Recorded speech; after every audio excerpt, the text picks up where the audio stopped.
the 2-0. Turned in the air to right field. Going back of Gonzalez out the wall. Goodbye. 3-0 in game 5. Hello, everybody, and welcome to episode number 9 of M&A Sports Talk. I'm Matthew Kaufman. That's Aiden Roman. A lot to talk about this afternoon. Aiden, first, we got baseball. We're in kind of the full swing now of spring training. We've seen some crazy catches, some big home runs, some long home runs, some really good pitching as well. Now, we're going to start with the New York Yankees today. We're going to start with, as you said earlier to me, Aaron Judge. What do you got on Aaron Judge? So even though he had an historic season last year, big 62 home runs for the big man, he was a little upset that he only finished with 16 swipes, stolen bags. He did want to finish with 20, but you can't knock it. 62 home runs, you can't ask for anything more, but that's just the type of guy he is. He's never 100% satisfied with himself. He's always trying to work harder and help the Yankees win. Yeah, and for the Yankees, I mean, that's why he's the captain of the New York Yankees, because of that reason that, he's so over the top of wanting to do more for this team and help this team every way possible to get them their 28th World Championship. So now that you go from stolen bases, and that's kind of what the Yankees were excited about, the fact that not only can this guy go hit 62 home runs in a regular season, but he's also stolen some bases as well. And that's always a big thing, especially that we talked about last week with how is this lineup going to shape out. And it all depends on the decision with Aaron Boone. Right now, it looks like, as we were talking about earlier, Oswald Peraza is going to be the starting shortstop for the Yankees. We've also seen some trade talks as well with Isaiah Kiner-Falefa, who was the starting shortstop opening day last year for the Yankees, but a lot of interesting talks as well with that because of the fact that the Los Angeles Dodgers have shown interest in IKF, especially losing their shortstop of the season, Gavin Lux, due to an ACL injury. So he's out. So I think Kiner-Falefa is definitely up for the market, and with the Yankees having all these shortstops in the system already with Kiner-Falefa, Peraza, and Anthony Volpe, who could be up there. And, of course, don't forget the utility man, Oswaldo Cabrera, up there as well. So definitely interesting to see what the Yankees and Kiner-Falefa and whoever else is into IKF will do. But now we look towards this side of things of we're getting ready for baseball. We're under a month away from opening day, March 30th. The Yankees take on the San Francisco Giants at home at Yankee Stadium. Aiden, what are you looking forward to most for the 2023 season? Just talking about the Yankees. Well, I'm going to go a little bit more in depth. Just the players, especially I heard you mention Oswaldo Cabrera. What an amazing spring training defensively and offensively he has had. He's been one of the better hitters on the Yankees this spring training. I'm looking forward to seeing him play almost the full season. I know last year he only played about 44 games, tallied about 8 home runs, I'm pretty sure, with 44 RBIs, or around like 30 RBIs. I expect big things from him.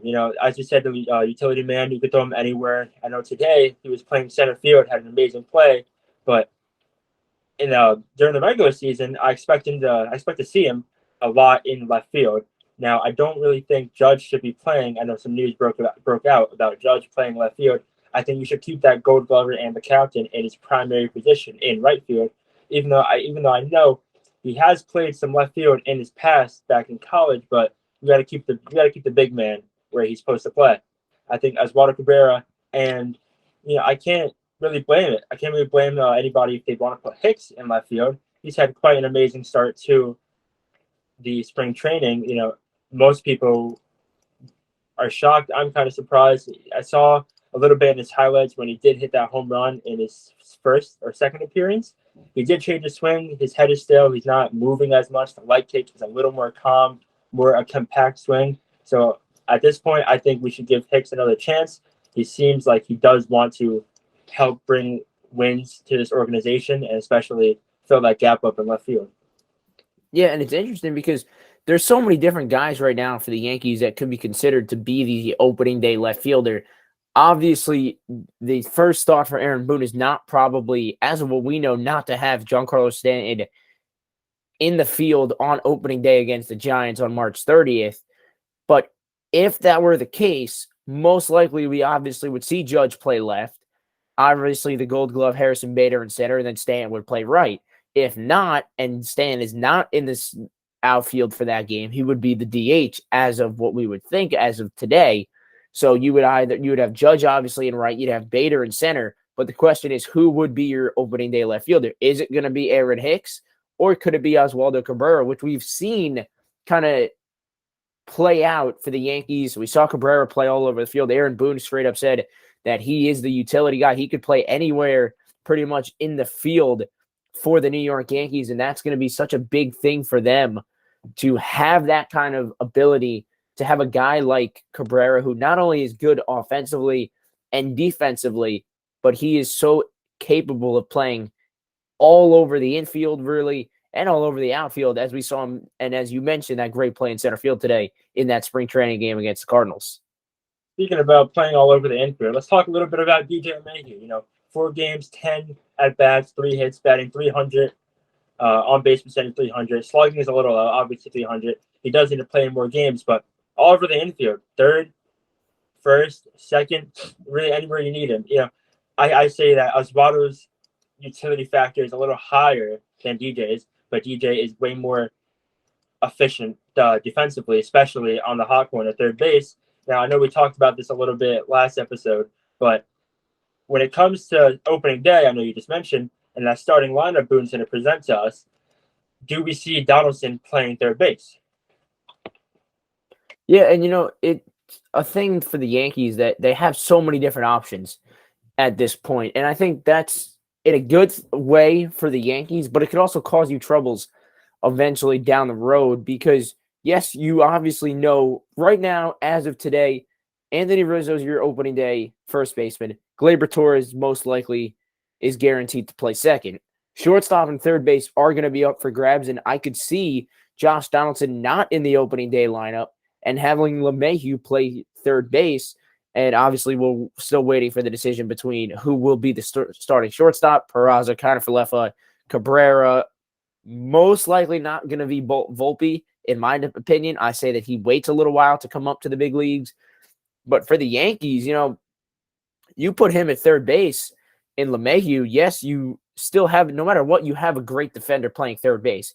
Either if it's Donaldson, if it's LeMahieu, but you also get more productivity from the bat if you have DJ LeMahieu. Obviously, we've seen definitely some improvement this spring training and during the offseason from Josh Donaldson at 3 for 10 this spring with a couple of walks and a couple of hits as well for Donaldson. So definitely he's working his way back. And even just like Aaron Hicks said, he hated the way he played last year. He thought it was horrible. He's definitely looking to play better this year. So is Josh Donaldson. So do the Yankees give the chance to Donaldson? Then the question becomes, where do you put DJ LeMahieu?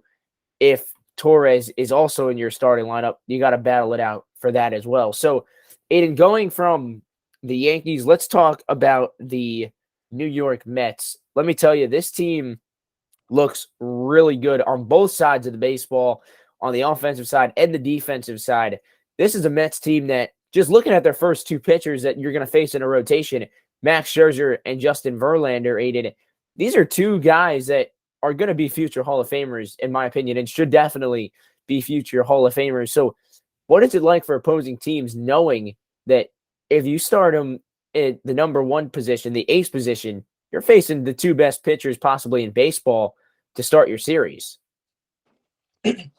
I would say it's almost terrifying to look at.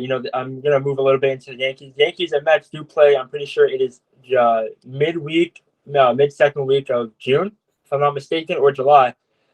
Obviously, it's no shocker that who the 2 Mets pitchers are going to be for that series, Justin Verlander and Max Scherzer. Now, with Verlander, with the new addition of Verlander, do you see him being the new ace over Max, or do you think Max will still hold up that ace spot? It's a tough decision, and I think it's a tough decision for any player or coach or anybody to make because of the fact that, right now you look at who is going to be the number one guy, and it also is who's going to put up the numbers. As of right now, I think Justin Verlander gets the start opening day, but Max Scherzer said the same thing. He thinks that Verlander should get the start opening day, but then Verlander said the same about Scherzer. So, it's definitely a question mark of what is Buck Showalter going to do? Do you have Scherzer pitch game one opening day? Do you have not DeGrom, Verlander? But at the same time, you look at it opening day, if this Mets team goes to the playoffs, who's your game one starter? Is it Verlander or Scherzer? So that's kind of the question that Showalter has to kind of figure out by picking one of these two future Hall of Famers. And in my opinion, I think it's going to be Scherzer because of the fact he was there last year for time as well. And as well as the fact that, these two guys, it seems like they pitched multiple opening days. They pitched multiple seasons. They've also played together on the same team. So I definitely think that Scherzer gets the opening day nod from Buck Showalter, but that decision will hopefully soon be made so that we have an answer as well, Aiden. But just looking at the rest of this lineup, the pitching staff. Let's talk about the pitching staff. When you mentioned the New York Yankees, this is how to compare the pitching staff. You have Garrett Cole. Let's go ace by ace here. You have Cole and either Scherzer or Cole and Verlander. Then you go to the next guy for the Yankees, which most likely would be Carlos Rodon. So he'll go either Scherzer or Verlander. So those are your top two pitchers from both teams right there, no matter what. Cole for the Yankees along with Rodon, and for the Mets, Verlander and Scherzer. But then the Yankees don't stop there. Then they have Cortez, Severino, and a possible number 5 starter, which would either be Herman or it could be Clark Schmidt. It could also be Davy Garcia. We're still waiting to find that out from Aaron Boone. But for the Mets, after you go through Scherzer and Verlander, you have Carlos Carrasco in there as a starter. You have Jose Quintana, who was acquired during the offseason. Kodai Senga, who was acquired during the offseason, the international star for the Mets. So you have so many pitchers for both of these teams that could be the best players on your team. And, so far, we've seen these two teams play well. Cole had a great outing today. Senga had an okay outing the other day. He pitched 2 innings with 2 strikeouts, gave up a couple of runs. But, at the same time, you have to just give it to the fact that these are probably the 2 best rotations in baseball. Could you give me another team that has a better rotation than the Yankees or Mets right now? I probably couldn't, Matt. I'm not gonna lie. As you just stated, the rotations: Verlander, Scherzer, Kodai Senga, Quintana. The next rotation is just almost. I wouldn't put it over the Yankees just yet because we do have a dominant Garrett Cole, Rodon. If Cortez is able to keep up the same numbers like he did last season, I think he definitely beats out everybody else in the Mets rotation, except obviously the starting 2. But I know you said that the 5th spot for the Yankees, it's either Domingo Germán or maybe Davy Garcia. I think we should throw in Luis Gil. It's my personal opinion. He played with us a little bit last year before getting Tommy John surgery. I'm not sure what the timeline is for that. I'm pretty sure there was videos of him throwing, so he is up and running. But I think over Domingo Germán, I would 100% throw in Luis Gil. Obviously, we do have to call him up from the minors, but he's an amazing young pitcher, and that's what you need. Yeah, and now it's going to be interesting because in my opinion, we have 5 teams that could be the best pitching staff in baseball. Okay? One of those teams, obviously, we talked about them being the New York Mets, right? So I'm going to give you a list of my top 5, and I want you to tell me if you agree with this or disagree with this, Aiden. And I'm going to say the number 5 team in pitching rotation currently is going to be the Toronto Blue Jays. Okay? Toronto Blue Jays, you look at this team and the pitching staff that they have currently, Chris Bassett, who came over from the Mets, Jose Barrios, who's a starter, Kevin Gausman, former Yankee Chad Green, Alek Manoah. They have Kikuchi, who kind of was in and out last year from starter to reliever, Hyunjin Ryu as well. So that's a team that has a extremely good pitching staff. And then you go to a team that, again, is also in the AL East. That's the Tampa Bay Rays. And that's a team that, looks at the pitching staff. Let's look at the pitching staff for the Tampa Bay Rays, because it's a team that a lot of people don't put together in a way, if you know what I'm saying. It's a team that was under the radar in pitching staffs. This pitching staff right now has Shane Baz. It looks like Tyler Glasnow, who's out with injury right now, he'll be back hopefully sooner rather than later for them. He pitched great a few years ago for the Rays. He was out last year for most of the season as well. Shane McClanahan, who was at one point a Cy Young candidate, he was in the All-Star game for this team. Then my number 3 team, I'm going to go with the New York Mets, because I have a feeling that the Houston Astros could be a better rotation, because of the fact that if you look at this team that the Astros have right now, their starting pitchers, we saw last year Luis Garcia, he pitched great. Christian Javier had a combined no-hitter during the World Series against the Phillies. Lance McCullers Jr., who has pitched so brilliantly as well. Jose Urquidy and Framber Valdez, all 5 of those names were huge names during the postseason in 2022. So with the Astros being my number 2, I got to go with the Yankees obviously being number 1. Cole, Rodon, Cortez, Severino, and Domingo Germán, Clark Schmidt, Davey Garcia, whoever the 5th starter is, no matter what, I still think they're the top 5. They're a top 5 pitching staff in baseball, no matter what way you look at it. So, do you agree with those or do you disagree? What's your thoughts on the decision here? And I'm going to rephrase my Tampa Bay Rays. It's Shane McClanahan, Jeffrey Springs, Drew Robinson, and Zach Eflin. Those are going to be the 5 starters as of right now for the Rays until Glasnow comes back. So, Aiden, are you agreeing with those top 5, or do you see another team that could be a surprise for 2023?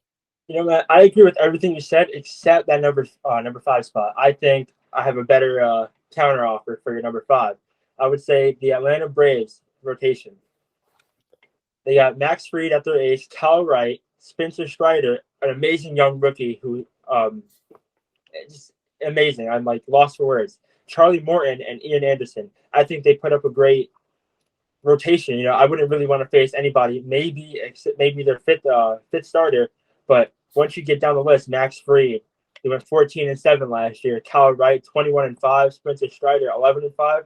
I really wouldn't want to face any of them, especially in the postseason, knowing that they all have winning records and they're all really not going to slow down and give you anything to hit. Yeah, and it's going to be interesting, especially because, you look at these pitching rotations and, no matter really what sport, defense is going to win you championships. If your pitcher doesn't give up runs, your pitcher goes 7 innings, gives up maybe 1 run, if 2 runs, your offense could hit 1 or 2 home runs or just get 1 or 2 runs. You could win the game, so it's the rotation that is the most important thing, in my opinion, for any baseball team. You have to have a good rotation. You have a good rotation, you stay healthy, your team has a very, very high chance of winning anything, especially winning a playoff game later on in October. So, we've talked baseball. Let's continue to talk that. When we come back, we got a new game for you. It's called Guess the Player by the Picture. We're going to be presenting them on the screen. When we come back, Guess the Player right here on M&A Sports Talk.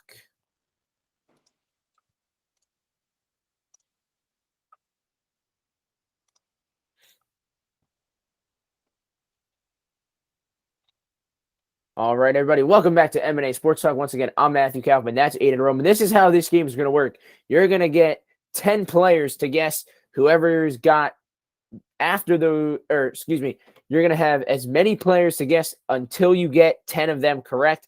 If you get 10 in a row correct, you obviously are the winner. Unless the other person gets 10 in a row, we're going to do 2 rounds of this, Aiden. So guess the player, starting with you whenever you're ready. All right, here we go. We'll go with Brindle. And again, ladies and gentlemen, I'm Matthew Kaufman. That's Aiden Roman. Guess the player right here on M&A Sports Talk. First person to get 10 correct, and whoever's got the better percentage score at the end is going to be tonight's winner.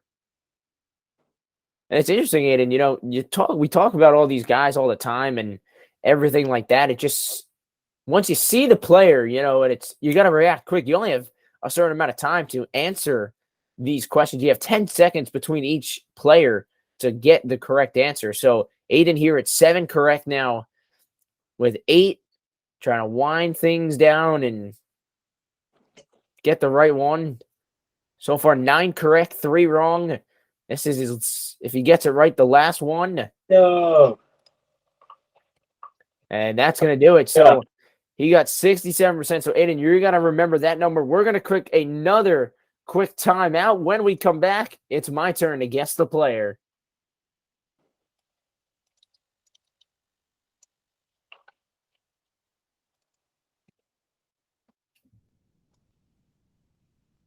All right, everybody, welcome back to M&A Sports Talk. This is Guess the Player for the first time ever. Aiden, you had a 67%. What was going on over there? Yeah, I had some ball players slip my mind. I'm not gonna lie. You know, I looked at pretty sure it was Trent Grisham, and I looked at the name under, and I clicked that one, but it was Trent Grisham. Some mixed ups, but I think we'll be all right. Some finger slipping over there, I see. Okay. All right, well, now it's going to be my turn. I got to beat the score of 67.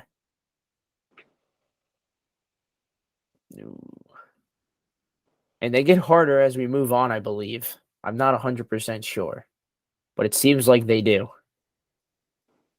Or maybe not. Nailing it right now. Oh, that is not Max Kepler. That's Max Scherzer.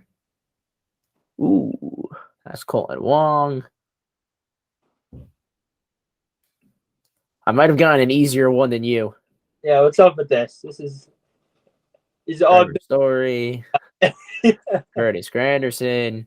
Oh, all right. You know what? I guess we're gonna see how many there is.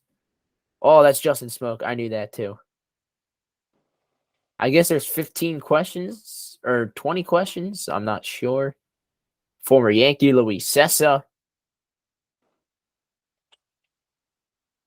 All right, so 15 questions. I got a 93%.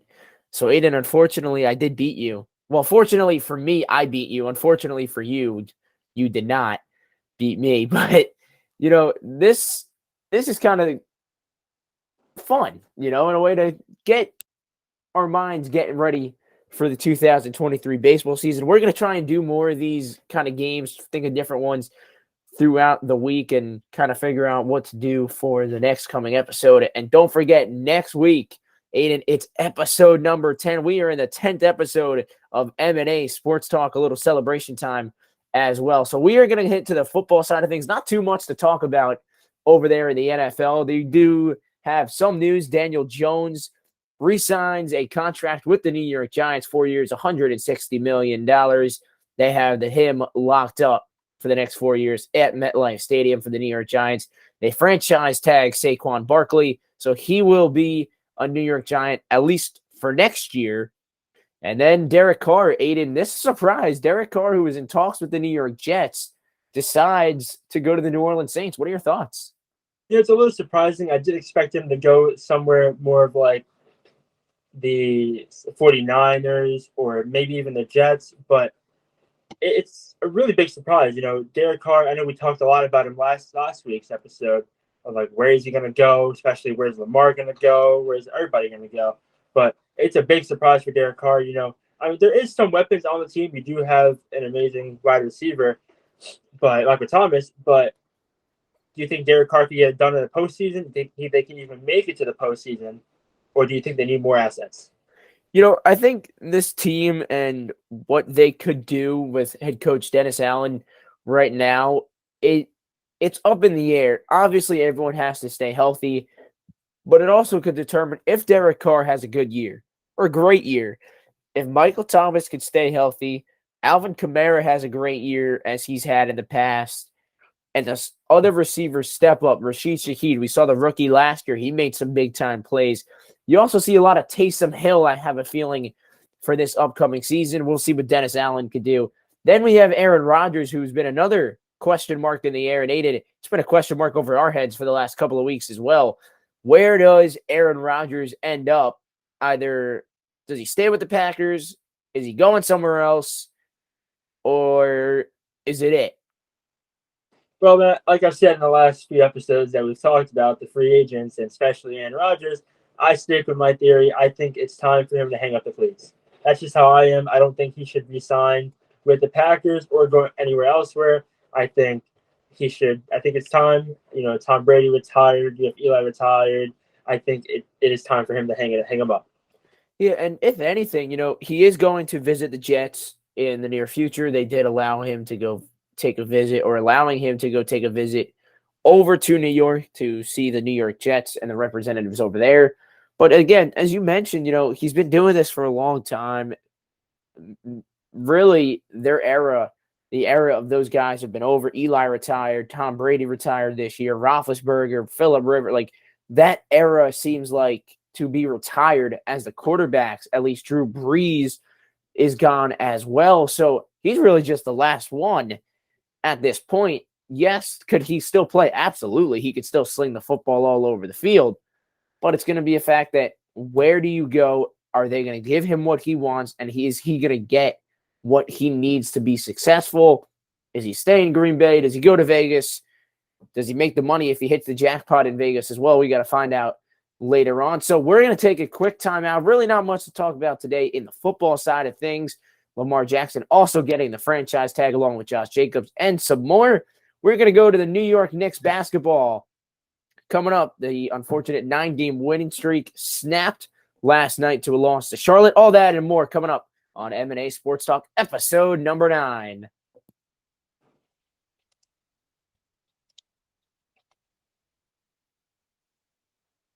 Welcome back, everybody, to M&A Sports Talk, episode number 9. I'm Matthew Kaufman. That's Aiden Roman. We are 1 week away from episode number 10. We are 10 episodes in almost, Aiden. What a first 9 weeks it's been. It's been chaotic. It's been crazy. We've crowned a Super Bowl champion where baseball's back. Knicks have been red hot. Everything's going right here on M&A Sports Talk. We also got the Knicks, who did end their 9-game winning streak, but I'll tell you one thing, someone who's really impressed, and that has been Emmanuel Quickly. It's 100%, Matt. With the injury of Jalen Brunson over the last 2-3 days, Emmanuel Quickly has said, you know what? I'll take the starting point guard role. When the first game that Jalen Brunson was out was March 5th against Boston, Emmanuel Quickly played 55 minutes, almost dropping a triple-double, dropping 38 points, 8 rebounds, 7 assists, 4 steals, and 2 blocks. Now, I'm surprised how he even got the blocks. I'm pretty sure he's like 6'2", but harder for height. You know what I'm saying? So, yeah, and as you mentioned, the heart of this team has battled between injuries, tough losses, tough wins. I mean, this team has battled it out. We saw a double overtime the other night in Boston on ESPN. That was a crazy game. That's the game that Emmanuel Quickly really went off. He had 38 points, 15 for 28 shootings, 8 rebounds, 7 assists, 4 steals. You mentioned the 2 blocks, 1 turnover, and 8. And he played 55 minutes in that game in the double overtime win over the Celtics. That being the 9th win in a row at that time, that was a team, and he's a guy that he put this Knicks team on his back in that game against the Celtics. He's continued to shine. He has shined. I'll tell you one thing, the Knicks are definitely missing Jalen Brunson, but they are extremely ecstatic that they have Emmanuel Quickly stepping up big for the New York Knicks. Speaking about missing injured players, let's talk about Mitchell Robinson. He came back off injury and has been tearing up the league. Over the last, his season stats doesn't look too hot. 7 points, 9 rebounds, 0.8 assists. But last 7 games, almost averaging a double-double, 10.5 points, 9 rebounds, But if you look, the Boston game, he also played 44 minutes, 11 less than quickly, but for a center that's always injured, being out there and playing that many minutes and then going out 2 days later and playing 32 against Charlotte and almost dropping the same numbers is just amazing to see. Yeah, and for the Knicks, you're coming into a 9-game win streak. You had a tough loss last night against Chicago. So going forward from there, you got your upcoming schedule. You have on Thursday, tomorrow night on TNT, 10 p.m. Eastern Time, Sacramento Kings. Saturday, you got the Clippers. Sunday, right after that, you have the Lakers, so you're staying in LA. Then the following Tuesday, you got Portland. So these are teams that are up there in a playoff race, and these are going to be tough opponents. Yes, you lost a tough one to Charlotte, but now you got to bounce back to a team that currently is in second place in their respective conference, the Sacramento Kings, who really have also been lighting up the NBA. And Aiden, how do you bounce back from a tough loss after coming off a 9-game win streak? You lose a tough one to Charlotte that's been struggling. How do you bounce back and kind of put yourself forward and forget about that previous loss? I would say you just have to really just put it behind you, Just think about that 9-game win streak and think about how hot and how amazing you guys can actually play. I know ever since Josh Hart, the Knicks acquired Josh Hart, we did go 9-0. So I think the Knicks, as long as they put that loss behind us, realize that a 9-game winning streak isn't bad. 9-1 in the last 10 games. I think as long as they keep their heads held high, they could go into Sacramento and really take over the Kings. Now, it's not going to be a blowout, but because, like you said, they are the second seed. But I think it'll be a great game against Sacramento. I think the Knicks will be able to shut them down. Now, I know you mentioned the Clippers. Paul George and Kawhi, what an amazing duo. I don't know. It's really up for grabs, that game, in my opinion. When we go to the Lakers did beat us last meet in the MSG, I'm pretty sure. But, it's always hard to beat the same team more than once in a row. So maybe the Knicks get lucky and pull out a win at LA. Now, the Trailblazers, Damian Lillard. If the Knicks end up shutting down Damian Lillard, I can't really say what the options the Trailblazers have. Yeah, and for the Knicks, you looking at what this team has done as a whole. I mean, this team's just been straight up phenomenal. There's no doubt about it. They've played great. They've played their hearts out in the last couple of weeks, in the last few games. But someone who's really also put this team on the back, we mentioned how Emmanuel quickly put this team on the back in that 38-point, 55-minute game that he played in on the double overtime against the Celtics. Julius Randle has been absolutely amazing all year for this Knicks team. Give us a little more on our man JR. I'll give you a real quick, last 7 days, averaging 28 points, 8 rebounds, 4 assists. You almost can't beat it. He's been hot ever since the beginning of the season, like you said, all year long. The only night I've seen him struggle a little bit was last night against the Charlotte Hornets. But, that's only one game. Put that behind you, Julius. You still did amazing. 16 points, 8 rebounds, 3 assists. Now, if you look 2 days before against that double overtime game in Boston, the Knicks did play, Julius Randle played 47 minutes, dropping 31 points, 9 rebounds, and 4 assists. But obviously the star of the show, Emmanuel quickly there. But if you go back 2 more days against Miami, I don't know if you were watching the game, Matt, but that amazing game-winning shot he had Mike Breen did the double bang, you know what I'm saying? Yeah, that was what a shot that Randall put up in that, just where he put it up. I mean, that was absolutely incredible. I mean, he was almost out of bounds. He was fighting the clock. Everything was going not the way that the Knicks wanted. He puts up that shot and hits the bang for the game, pretty much that game winner. That's what this team has done though all season, or especially these last 9 previous wins. They've fought to the finish in every single game, and that's what we've done. That's what this team has done, and that's what we've done here on M&A Sports Talk. That's going to be a wrap for episode number 9. Next week, episode number 10. Get ready. But we got a whole lot of fun coming up next week. Aiden, we're through 9. just like a baseball game. Baseball season, March 30th. Opening day as well. I'm Matthew Kaufman. That's Aiden Roman saying so long from M&A Sports Talk.